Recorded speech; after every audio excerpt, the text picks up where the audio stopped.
Bonjour à tous et à toutes et bienvenue dans ce deuxième jour de ce programme 40 jours pour devenir riche.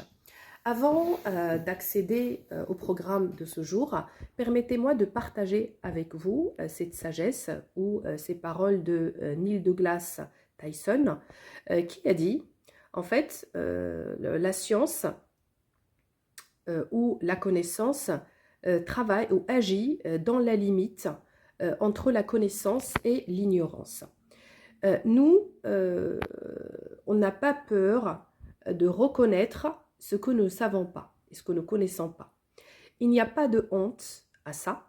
La seule honte et l'unique honte, c'est de faire semblant que nous avons toutes les réponses. D'accord?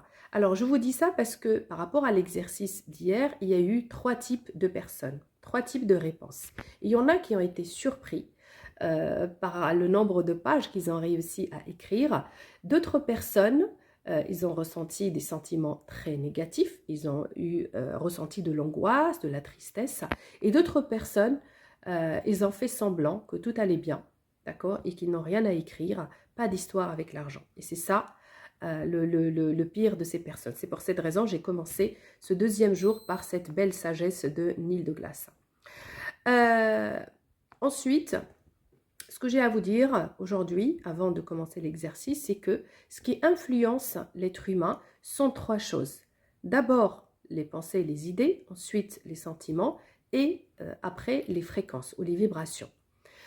Tout cela nous donne à la fin ce qu'on appelle l'énergie, donc qui est tout simplement l'état effectif et l'état dans lequel se trouve l'être humain, parce que l'être humain est constitué d'une énergie. D'accord? Donc toi, éventuellement, si tu souhaites connaître quelqu'un de près, essaie tout simplement de l'écouter, écoute ses idées. Et d'ailleurs, par la même occasion, j'adresse un message à toutes les personnes que je vois dans les commentaires et auxquelles je ne réponds jamais. Toutes les personnes qui me répètent assez souvent que l'argent, c'est la saleté de ce monde des ci-bas et que ce n'est pas la finalité, eh bien, je ne vous réponds pas parce que je sais pertinemment que vous êtes fauchés. Donc, la personne qui est consciente, d'accord, et responsable, c'est la personne qui va accorder une plus grande importance à ces mots, car tout simplement, elle sait vers quelle finalité et le résultat que donne et l'impact que créent les mots de l'être humain. Dans l'islam, j'ai appris de notre prophète Mohammed alayhi salatu wassalam un hadith super puissant dans lequel il dit Rabbi kalimatin yaquluha al-abd la yulqi laha bal tahwi bihi fi an-nar sab'una kharifa. Ce qui veut dire, il jure même le prophète que l'être humain, il prononce des mots auxquels il ne fait pas attention et qui le conduit vers un enfer pendant 70 ans. Vous imaginez? C'est-à-dire que le mot que tu as prononcé il y a 10 ans, il crée son impact dans ta vie d'aujourd'hui. Okay? Ibn Taymiyyah, Ibn Kathir, il a expliqué en fait ce fameux hadith et il a dit que l'être humain, quand il prononce chaque mot, en fait, il a des anges, al-Raqib wal-Hadid, qui sont là pour noter et enregistrer, d'accord, ce que tu dis, ils sont prêts à l'exécuter. Donc c'est vraiment très très important de faire attention à tout ce que nous prononçons. Donc, nous les musulmans, on doit être conscients et on doit être convaincus que tout ce que nous prononçons, c'est ce qui crée notre réalité et notre destinée. Du coup, il ne faut pas passer à côté de ça, il ne faut pas ignorer les mots que nous prononçons au quotidien.